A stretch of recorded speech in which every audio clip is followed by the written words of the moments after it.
பொய்யாயிடுமா? நிச்சயமா பொய் தான். எது பொய்? நாம பொய்யா? நம்ம குழந்தைகள் பொய்யா?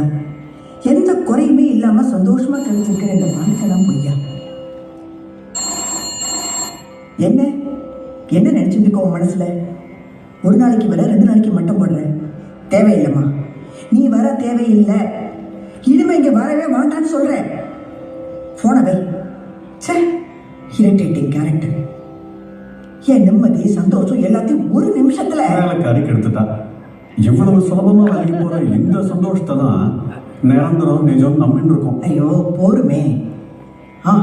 சந்துரு நம்மளை வர சொல்லியிருக்கான். அட்லாண்டா கிளம்ப போறோம். சங்கர ஜெயந்தி நெருங்கின்னு இருக்கு. மடத்தை விட்டுட்டு நான் எங்கேயும் வரமாட்டேன். இப்ப என்ன அட்லாண்டா? உங்களை மாத்ததா? ரிட்டையர்டு சயின்டிஸ்ட் சாக்கியத்ராம் கொஞ்ச காலமா தொலைஞ்சு போயிருக்காரே. அவரோட இன்ட்ரெஸ்ட் இன்தூசியாசம் எல்லாமே காணாம போயிருக்கேன். ஆன்மீகம்னு அவரோட கம்பீரம் இந்த காஞ்சிபுரத்திலே முடங்கி கிடக்கு. அதுல இருந்து அவர் வெளியில கொண்டு வரதா இந்த வெளிநாட்டு விசிட். நான் வெளில வந்து ரொம்ப நாளாச்சு. போய் உங்களுக்குள்ள ஏதோ ஒரு பாதிப்பு, அதை மறைக்கதான். பாதிப்புக்கும் பக்குவத்துக்கும் வித்தியாசம் தெரியாத அஞ்ஞானிதான். நான் அஞ்ஞானிதான்.